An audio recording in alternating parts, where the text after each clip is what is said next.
Audio Jungle. Wa sunanul hajj, sementara sunnah-sunnahnya haji al-ifrad, yaitu sunnah mengerjakan haji ifrad. Apa itu haji ifrad? Taqdimul hajj alal umroh, mendahulukan haji dari umroh. Haji dulu dikerjain, habis kelar baru umroh. Nah itu yang paling afdolnya. Wa talbiyah, sunnahnya haji itu membaca talbiyah. Apa tuh baca talbiyah? Membaca labbaik Allahumma labbaik, labbaik la syarika laka labbaik, innal hamda wan ni'mata laka wal muluk la syarika lak. Itu. Apa artinya labbaik? Ya Allah, kami datang memenuhi panggilanmu. Hanya orang Arab atau orang-orang yang terbiasa para habaib-habaib itu kalau dipanggil jawabnya labbaik. Ini dia ya. Saya dipanggil gitu, Halimah labbaik gitu. Karena arti labbaik itu adalah saya datang memenuhi panggilanmu. Labbaik. Labbaik Allahumma, ya Allah aku datang memenuhi panggilanmu, wa sa'daik, semoga kebahagiaan demi kebahagiaan untukku. Labbaik Allahumma labbaik, labbaik la syarika laka labbaik. Yaitu labbaik la syarika laka labbaik, kami datang memenuhi panggilanmu ya Allah, tidak kami duakan engkau dengan apapun. Kenapa kok perlu ngingetin kayak gitu? Karena zaman sekarang ini ada banyak orang-orang yang kalau haji itu bukan memenuhi panggilan Allah, tapi ada tujuan-tujuan yang lain. Misalnya belanja. Ada lagi yang saya mau mencalonkan diri tahun 2024. Biar dinamanya ada hajinya. Jadi kan kayaknya tuh orang-orang lebih mantep gitu milihnya. Karena banyak loh teman-teman saya tuh banyak yang, Ustazah kita nih mau pemilihan calon legislatif tuh, calon anggota DPR, anggota MPR itu ya. Kita nggak kenal orang-orangnya Ustazah, anggota DPR sama DPRD kayak gitu-gitu ya. Dia bilang sih kita nggak ngerti orang-orangnya. Jadi apa yang kamu kerjain? Kalau saya sih biasanya ngelihat, ya kan? Kalau saya ngeliatin muka-mukanya orang, mudah-mudahan nggak salah, nih nggak salah. Bismillah gitu ya, kalau nggak kenal gitu. Ada juga yang ngeliatin gelar-gelarnya ya, seenggaknya orang pinter lah gitu, daripada orang nggak tahu apa-apa gitu katanya. Ada juga yang ngeliatin hajinya, ada juga yang ngeliatin kerudungannya, ada juga yang ngeliatin pecinya. Padahal orang tuh kalau mau nyalonin naroin di situ muka yang pada pakai peci, yang nggak pakai jilbabnya naroinnya yang pakai jilbab, kan gitu ya. Nah, jadinya teman-teman sekalian, kalau ada orang haji cuman untuk itu, nah ini nih, kalau lagi bilang labbaik Allahumma labbaik, labbaik la syarika laka labbaik, kami penuhi panggilanmu ya Allah, tidak akan kami duakan engkau dengan apapun. Ternyata dia menduakan Allah, niat tujuan hajinya bukan karena Allah SWT. Itu sangat berkemungkinan hajinya mardud, na'udzubillah min dzalik. Labbaik la syarika laka labbaik, innal hamda wan ni'mata laka wal muluk la syarika lak. Innal hamda, sungguhnya segala pujian, wal muluk, dan kekuasaan kerajaan, innal hamda wan ni'mata, dan segala kenikmatan, laka, milik engkau ya Allah. Innal hamda wan ni'mata laka wal muluk, demikian pula dengan kerajaan langit, kerajaan bumi, semuanya adalah milik Allah Subhanahu wa ta'ala. Gitu teman-teman. Itu bacaan diajarin sama Nabi Muhammad sallallahu alaihi wasallam, kepada Nabi Muhammad diajarin oleh malaikat Jibril. Nabi kemudian mengajarkannya kepada kita sekalian untuk membaca itu, dan Nabi cerita. Kata Nabi Muhammad, idza labbal abd, ketika seseorang hamba mengucap talbiyah dalam ibadah haji ataupun ibadah umrah, dia bilang labbaik Allahumma labbaik, gitu kan ya. Ya Allah, aku memenuhi panggilanmu ya Allah, aku datang memenuhi panggilanmu ya Allah, gitu. Teman-teman sekalian, itu ada jawabannya dari Allah. Allah jawabin. Apa jawabannya? Kalau dia datang, kata Allah, kata Nabi Muhammad, kalau dia datang dengan harta halal, Dia datang dengan tujuan benar. Tujuannya benar, untuk nyari ridha Allah, untuk nyari cintanya Allah, untuk nyari surga, untuk nyari kebahagiaan akhirat, untuk melaksanakan perintah Allah Subhanahu wa taala. Datang niatnya benar, bukan mau belanja, bukan mau biar banyak foto-foto, mau dipasang di Instagram. Teman-teman saya sekalian, niatnya benar nih, niatnya benar. Niatnya benar sama yang kedua hartanya benar. Hartanya mesti benar juga. Karena kalau hartanya pakai uang korupsi dipakai buat haji, ya itu tuh kayak bangun rumah di atas laut. Apa yang terjadi? Nggak bisa kebangun, teman-teman. Hancur, berantakan, nggak bisa bangun rumah di atas laut. Gimana ceritanya? Kayak gitu tuh. Orang ibadah dengan harta yang haram. Mudah-mudahan Allah jauhkan kita semuanya. Harta yang haram yang kayak gimana? Pakai uang riba. Pakai uang riba. Itu juga hati-hati. Misalnya kayak gini nih. Ibu kalau mau berangkat pergi umrah atau ibu mau berangkat pergi haji, ibu nabung dah. Misalnya gitu ya. Nanti ibu ikut ini nih tabungannya nih. Nanti tabungan ibu akan digandakan dalam sekian tahun, sebelum waktunya nih ibu udah berangkat haji duluan.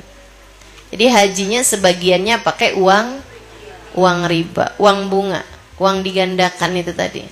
Ini teman-teman saya sekalian saya muliakan, hati-hati. Kalau uangnya itu nggak halal, besar kemungkinannya dia hajinya ditolak Allah SWT. Demikian pula dengan orang haji pakai makan harta warisan yang bukan haknya. Punya adeknya, punya saudaranya, direbutin hartanya. Atau haji pakai hartanya anak yatim. Itu mah udah tuh. Susah. Percuma teman-teman saya sekalian, percuma. Kayak bangun rumah di atas lautan. Nggak bakalan bisa kebangun. Makanya orang haji emang bener-bener pilih hartanya yang bener-bener halal untuk kita pakai buat haji maupun untuk umroh.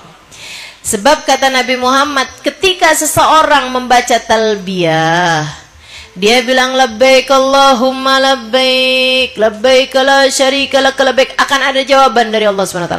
Kalau dia pergi hartanya halal, niatnya benar dan adabnya di sana juga benar, mengagungkan Allah Subhanahu wa taala, maka teman-teman sekalian, Allah Subhanahu wa taala akan menjawab labbaik ya abdi wa sa'daik.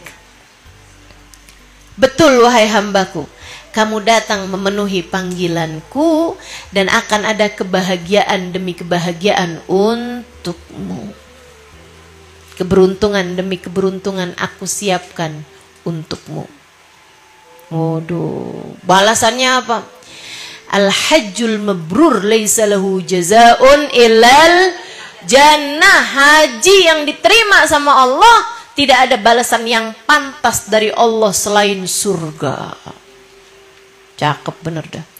Diampunin dosa-dosanya bukan cuman buat dia, tapi buat orang yang diistighfarkan sama orang yang haji tersebut selama bulan Dzulhijjah, Muharram, Safar sampai pertengahan Rabiul Awal.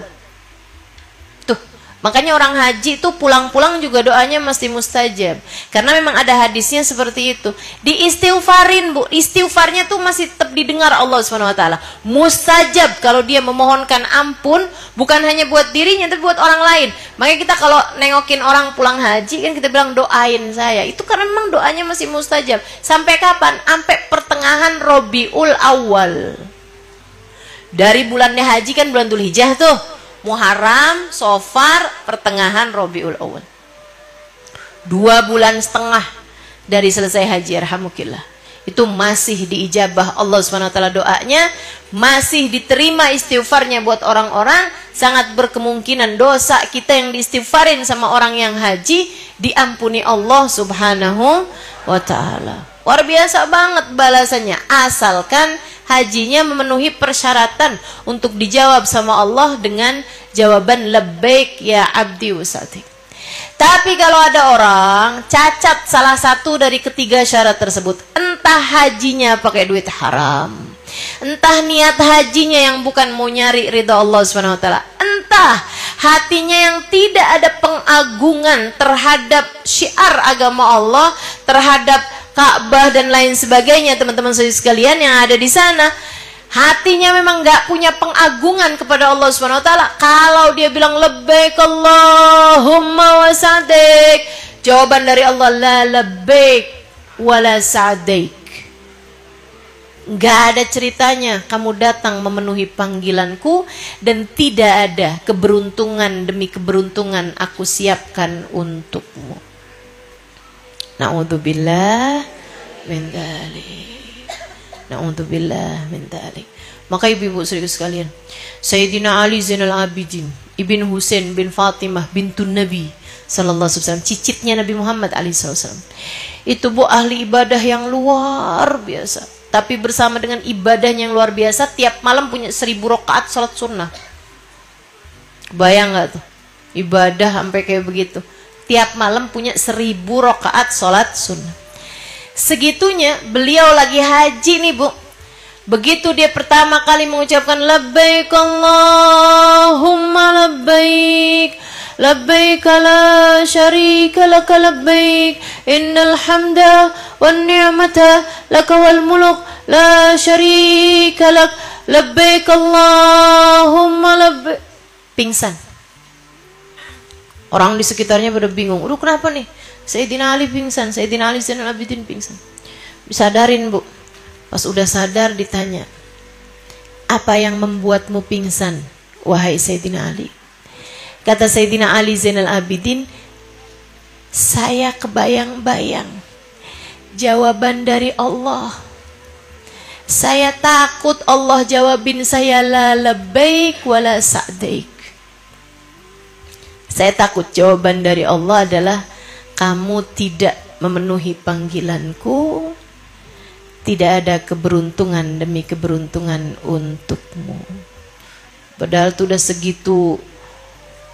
segitu hebatnya ibadahnya ibu ya. Masih punya rasa takut pada Allah SWT, takut Allah tidak menerima ibadahnya. Makanya tuh serem. Memang namanya ibadah haji ini bu, antara diterima sama ditolak tipis, ngeri. Salah satunya ya kalau lagi haji tuh udah nggak usah mikirin omongan orang dan nggak usah ngurusin urusan orang. Ngelihat orang macem-macem dah husnudzon aja. Mikirnya gini nih, siapa tahu gara-gara dia haji saya diterima sama Allah. Siapa tahu gara-gara dia umroh saya diterima sama Allah. Udah gitu aja. Ngelihat yang aneh-aneh kayak gimana tuh orang senegara ibu ya.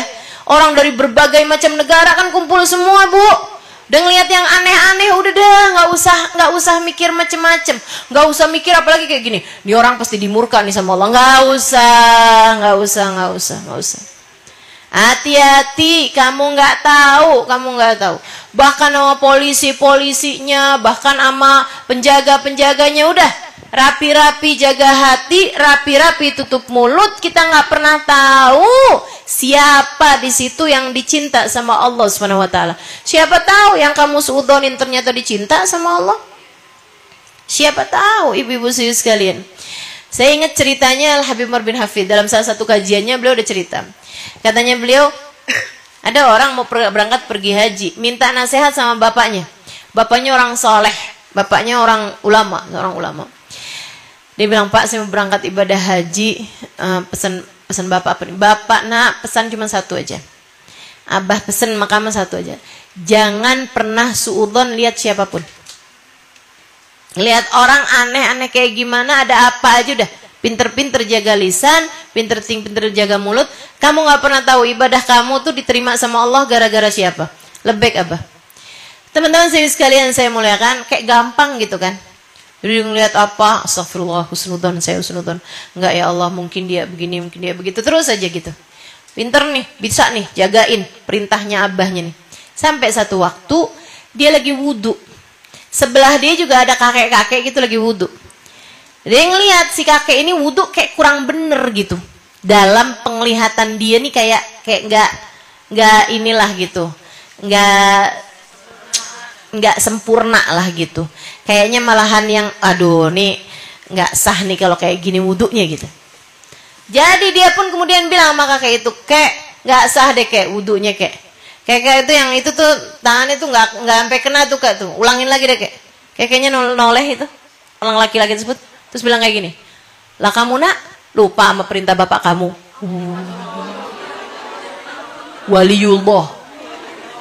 Waliullah, masya Allah. Dan kamu nak kamu lupa sama perintah bapak kamu.